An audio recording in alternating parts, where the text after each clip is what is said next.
Bon, parlons de cet épisode 3 de la saison 2 donc de Loki, qui vient de sortir. Et avant de parler en précision donc de cet épisode, sachez qu'il y a une toute nouvelle émission, qui est donc une collaboration entre Jonathan Geek et moi-même. Et on va revenir donc pour ce premier épisode sur l'actualité globale, on va dire, donc de Marvel Studios, notamment donc des dates de report, on va parler également donc de The Marvels, etc.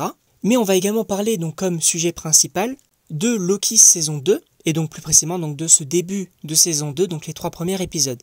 Donc n'hésitez pas à venir, soit donc de vous abonner à la chaîne parce que je partagerai donc tout ce qui se passe en lien avec Rendez-vous Marvel dans l'onglet communauté, mais n'hésitez pas non plus donc à vous abonner à Jonathan Geek, puisque donc l'émission sera sur sa chaîne. Mais donc à présent, parlons de cet épisode-là, et contrairement donc aux deux premiers, je vais pas trop parler de Loki et Mobius, je vais juste dire donc que, comme d'habitude, le duo fonctionne très bien, là ils sont un petit peu en mission infiltration, on va être beaucoup moins sur la TVA, mais beaucoup plus en 1893, il me semble, et c'est très intéressant. Mais donc concernant donc le duo Loki-Mobius, ça fonctionne bien, ils sont complémentaires, les deux acteurs sont top, bref, c'est génial. Mais on va vraiment se concentrer sur ce personnage-là. Donc je vous avais fait une vidéo donc cette semaine sur donc ses intentions, son possible impact donc dans la série. Et il est vrai qu'on avait en partie raison. Alors bien sûr pas sur toute la ligne, et c'est ça qui est intéressant quand on théorise, c'est qu'on va proposer une idée, mais finalement ce n'est pas entièrement ça, ils sont passés par un autre chemin, ils ont rajouté des éléments, et ça j'aime bien. Mais donc concernant ce personnage donc, de Victor Timely,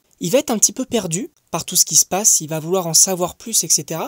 Et ça j'ai trouvé ça très intéressant, que donc celui qui demeure a littéralement tout prévu. Il a dit donc à Miss Minute donc, de déposer donc ce manuel de TVA chez l'un de ses variants, pour qu'il puisse en apprendre un peu plus, et possiblement donc aller par la suite donc dans la TVA, etc. Et ça j'ai trouvé ça intéressant parce que celui qui demeure donc qui est mort, il continue à avoir de l'impact, et un tour dans son sac via notamment le personnage de Miss Minute, mais ça j'ai trouvé ça très intéressant. Et Miss Minute, parlons-en, cette IA est folle, et ça rajoute un petit peu de background, comme dirait DJ Snake bien sûr, au personnage, puisque de base donc c'était visiblement donc une intelligence artificielle créée par celui qui demeure, juste pour jouer aux échecs. Et après, avec la TVA, les variations anachroniques, etc., c'est devenu vraisemblablement, entre guillemets, son ordinateur personnel, son jouet, comme elle le dit. Mais elle, étant donné donc qu'elle s'est développée, elle a pu également développer ses sentiments, et ça c'est très intéressant, et c'est d'actualité, puisque les intelligences artificielles et tout, avec en plus donc le cinéma, Marvel, etc., le cinéma américain donc plus globalement, et ça c'est très intéressant. Après bon, on a Ravonna qui est aussi intéressante, et visiblement, donc Miss Minute sait quelque chose à propos d'elle, et je pense que possiblement il s'agit donc de l'enregistrement que Loki a pu écouter dans l'épisode 1, où on voyait donc que Ravonna et celui qui demeure, ou en tout cas peut-être l'un de ses variants, avaient une relation, ou en tout cas avaient un lien.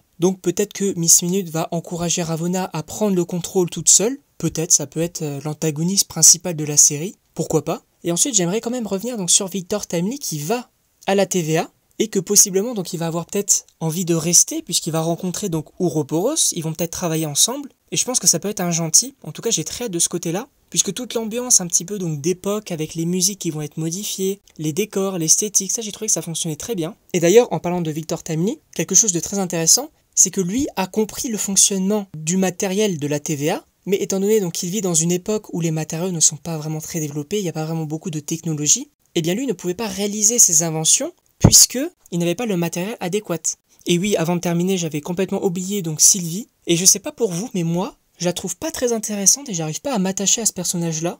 Je comprends pas vraiment ses intentions, ses agissements, etc. En tout cas, je sais pas ce que vous en pensez, n'hésitez pas à mettre tout ça en commentaire. N'hésitez pas non plus donc à venir pour Rendez-vous Marvel. Je vous donne rendez-vous. J'aime l'humour, je suis comédien. Et donc moi, il ne me reste plus qu'à vous dire à la prochaine pour une prochaine vidéo.